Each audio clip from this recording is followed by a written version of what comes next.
Lo, the giants' isles, rich in model and design, harvest tool and husbandry, loom and wheel and enginery, secrets of the sullen many, steel and gold and coal and wine, fabric rough or fairy fine, and shapes and hues of art divine, all of beauty, all of use that one fair planet can produce.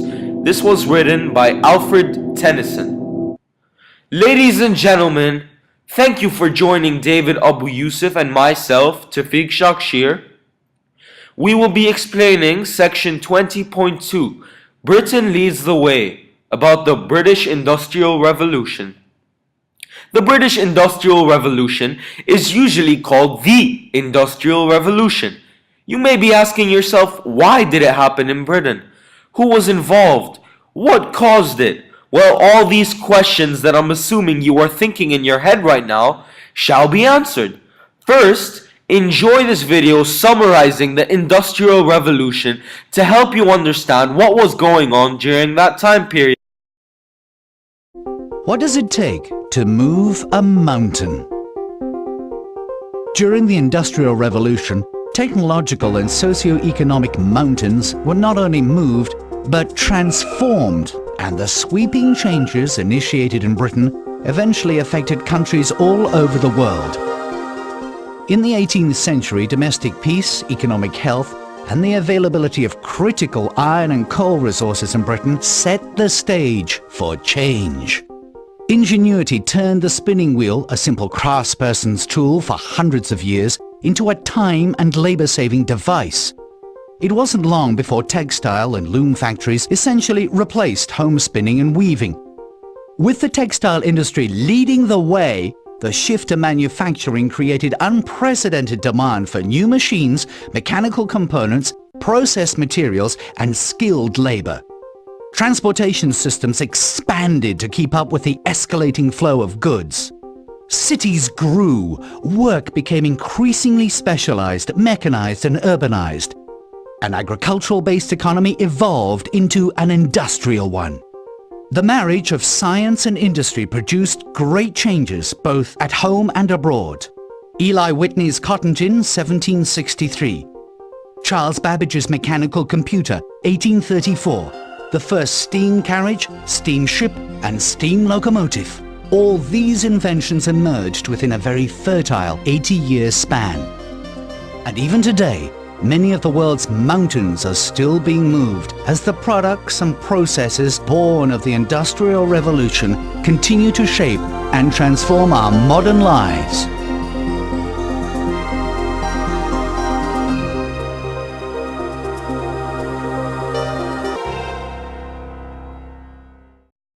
So why did Britain industrialize? Well, first of all, its natural resources. Britain was a small nation, but it had large amounts of coal to power steam engines, and also had loads of iron to build new machines. This country also was not invaded since 1066 because of its unique and helpful geographic explanation. Now let's hand it over to David. Hey guys, my name is David Abu Yusuf, and today I'll be one of your hosts. Human resources. A large number of workers were needed to mine the coal and iron. The agricultural revolution of the 1600s and 1700s freed many men and women from Britain. The population boom resulted in further workforce. Human resources were also used for textile manufacturing, which was based on wool which had been processed by individual artisans. Another product that required human resources was the manufacturing of steam power. A lot of the laborers used for human resources had been treated poorly in the past. However, this situation is much better these days. I hope.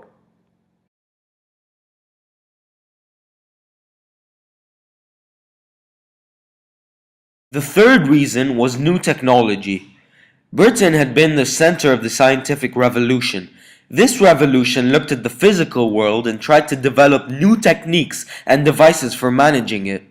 This scientific revolution helped to boost the Enlightenment, which focused on social and political reform. In the 1700s, British had many skilled mechanics who were eager to meet the new and growing demand for practical inventions. Greeks and Chinese advanced technology but did not move to industrialization. So new technology was a contributing factor to the industrialization in Britain but did not cause it. When other necessary conditions existed, including demanding capital, did technology help industrialization? The British borrowed ideas from other nations, like the Chinese, to pave the way for technology.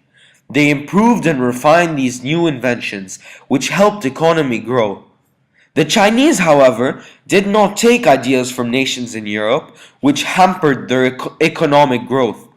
Examples of British new technology could be the improved steam engine that provided power but used coal instead of water, the spinning mule that produced stronger, finer thread, and the dynamo that produced electricity. Economic conditions, capital, and demand. Trade from overseas empires helped the British economy prosper. The business class accumulated capital or wealth to invest. The population explosion boosted demand for goods. A growing population alone would not have regulated increase in production. The term capital refers both to money and to fixed capital such as machines and factories. The investment capital needed for the Industrial Revolution came mostly from merchants engaged in domestic and foreign trade. Another reason of the industrialization were political and social conditions. Britain definitely had a stable government that supported and helped with the economy. It built a strong navy to protect its overseas empire and overseas trade as well. The government had a system of patents and, more importantly, supported property rights. These two factors definitely helped innovations. The government also accepted and respected different people. This helped the creativity of the population. The new entrepreneurs undoubtedly brought great wealth to Britain. The attitude toward religion definitely also affected the growth of the British industry. Entrepreneurs had religious groups that encouraged hard work. To many people, like inventors and bankers, problems on earth became a lot more important than their problems after death. So they felt free to devote energy to material and worldly achievements. The age of iron and coal. New technologies in the iron industry were key to the Industrial Revolution. Producing high quality iron meant large quantities of fuel. The Darby family of Cole Brockdale were leaders in developing Britain's industry, and Abraham Darby was the main person in the family. He discovered that coal gave off impurities that damaged the iron. Darby found a way to remove the impurities from the coal. Darby's experiments led him to produce better high quality iron for cheaper prices too. Revolutionary changes in the textile industry. The early industry. Large changes took place in Britain's biggest industry, textiles. This industry is where the Industrial Revolution first took hold. In the 1600s, cotton cloth imported from India became very popular. The putting out system was put into play. Merchants distributed imported raw cotton to peasant families. These families spun it into thread and then wove the thread into cloth. Skilled artisans finished off and dyed the cloth. The putting out system was very slow and inefficient, so as the demand for cloth grew, inventors came up with amazing devices that revolutionized the British textile industry.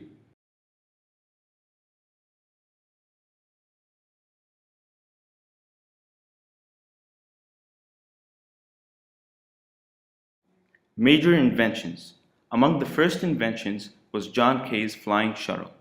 Using Kay's device, weavers worked so fast that they soon outpaced spinners. James Hargreaves solved that problem by producing the spinning genie in 1764.